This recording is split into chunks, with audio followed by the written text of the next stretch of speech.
이란의 핵무기 개발을 막기 위한 핵협상이 막판 진통 끝에 마침내 타결됐습니다.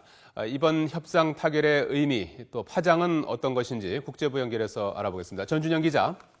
네, 국제부입니다. 우선 이번 협상의 주요 내용부터 정리해보죠. 이란의 핵 개발을 제한하는 대신에 국제사회 제재는 모두 푼다는 내용이 핵심이라고 봐야겠죠? 네, 간단히 요약하면 그렇습니다. 이란은 즉시 국제사회가 요구한 핵 개발 제한 조치를 취한다. 그리고 국제사회는 이런 조치가 실제로 이행되는지 확인한 뒤에 이란에 대한 제재를 해제한다.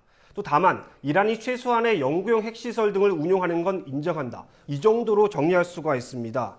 구체적으로 살펴보면 15년간 이란 핵시설에 핵분열 물질 반입을 금지하고 농축 우라늄을 만드는 원심 분리기를 현재 19,000개에서 6,100여 개로 줄이도록 했습니다. 이 가운데 5천여 개는 핵연료봉 제조에 쓰이고 나머지 1,000여 개는 연구용으로 사용됩니다. 이렇게 원심 분리기 숫자를 줄이면 핵무기를 만들고 싶어도 핵물질을 확보하는 데 시간이 많이 걸리기 때문에 제재 효과가 있습니다. 또 중수로 발전소는 핵무기 원료인 플루토늄을 배출하기 때문에 설계 변경하도록 지원하고 저농축 우라늄 재고도 크게 줄이기로 합의했습니다. 국제사회는 일단 이란이 이런 조치를 취했는지 검증을 할 때까지 제재를 유지하기로 했습니다. 또 유엔사나 국제원자력기구 IAEA가 25년간 모든 핵시설을 정기적으로 사찰하면서 핵개발 활동을 감시하기로 했습니다. 양측의 말을 직접 들어보시겠습니다. Today, we have taken a decisive step. We have reached solutions on key parameters of a joint comprehensive plan of action. A very serious problem of confidence, mutual lack of confidence, which we need to address, and we hope that this process will remedy some of that. 이렇게 이란 핵협상이 타결되면 당장 어떤 점이 달라지는 겁니까? 네, 우리가 직접적으로 체감할 수 있는 변화는 바로 원유 가격입니다. 이란은 확인 매장량 기준으로 보면 사우디아라비아에 이어서 중동 2위의 원유 자원을 보유하고 있습니다. 그동안 원유 수출에 제약을 받던 이란이 이번 핵협상 타결로 국제 원유 시장에 복귀하게 되면서 산유국 간 경쟁도 치열해질 전망입니다. 이란 석유 장관은 이미 국제사회 제재가 해제되면 수개월 안에 원유 수출량이 하루 100만 배럴 더 증가할 것이라고 밝혔습니다. 현재 이란은 하루 평균 100만 배럴 정도를 수출하고 있는데 경제 제재가 해제되면 수출량이 배가 더 늘어난 200만 배럴이 된다는 뜻입니다. 이 정도 규모면 산유국 가운데 수출량 기준으로 세계 5위권에 해당합니다. 이 때문에 이란이 국제 원유 시장으로 돌아오면 산유국 사이에 가격 전쟁이 불붙을 것이라는 분석도 나오고 있습니다. 이런 이유들로 이란 핵 협상이 타결된 직후 국제 원유 가격은 급락세를 보이기도 했습니다. 자, 미국이 숙적이라고 할 수 있는 이란과 핵협상을 타결하면서 북한과도 핵 문제에 대해서 대화에 나설지도 관심인데요. 어떻게 봅니까?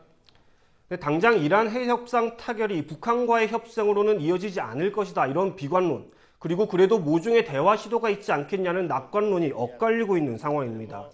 오바마 대통령은 과거에 북한과 쿠바, 이란 등 3개국을 거론하면서 적과의 악수를 하겠다고 천명했었는데요.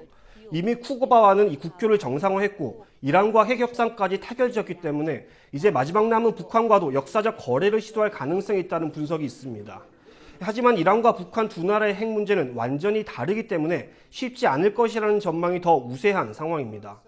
이란은 아직 핵무기를 보유하고 있지 않고 핵실험도 하지 않았지만 북한은 이미 핵무기를 개발했고 3차례 핵실험을 강행한 적도 있습니다.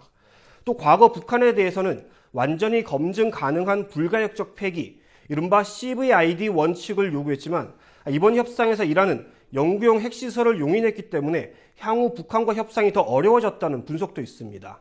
또 이미 지난 2012년 북미 간 합의 시도가 한 차례 무산된 적이 있기 때문에 오바마 대통령으로서는 또 협상에 나섰다가 실패할 경우에 외교적 부담이 크다는 점도 걸림돌로 작용하고 있습니다. 네, 과거 미국과 북한이 맺었던 제네바 합의는 사실상 무용지물이 돼버렸는데요. 이번 합의도 비슷한 전철을 밟을 우려가 있지 않습니까? 네, 물론 그럴 가능성도 배제할 수는 없습니다. 특히 이번 이란 핵협상 과정에서 가장 눈에 띄는 점이 바로 이란과 서방의 해묵은 불신이라는 지적이 많기 때문입니다. 이 때문에 양측은 협상 과정에서도 양보 없이 버티다가 시한이 계속 연장되기도 했었고요. 또 합의를 이행하는 과정도 서로 지켜보며 한 발자국씩 나가는 방식이기 때문에 구체적인 이행 상황을 따지다가 합의 자체가 무산될 가능성도 있습니다. 또 일부 중동 국가와 미국 보수파의 반발도 무시할 수 없는 상황입니다. 이스라엘은 이번 합의안이 핵폭탄 제조가 목적인 이란의 핵 프로그램에 국제적인 합법성을 부여하는 나쁜 협상이라고 비난하고 있습니다. 또 미 의회를 장악하고 있는 공화당에서도 이번 협상이 당초 목표에서 크게 벗어났다는 비판과 함께 이란에 대한 제재를 강화해야 한다는 목소리도 나오고 있습니다. 오늘 잠정 합의안을 내놓은 서방국들과 이란은 석 달 정도 더 구체적인 이행 계획을 협의해서 오는 6월 말쯤 최종 합의안을 내놓을 계획입니다. 이번에 어렵게 만들어진 양측의 합의안이 어떤 결실로 이어질지는 좀 더 지켜봐야 할 것 같습니다. 지금까지 국제부에서 YTN 전준영입니다.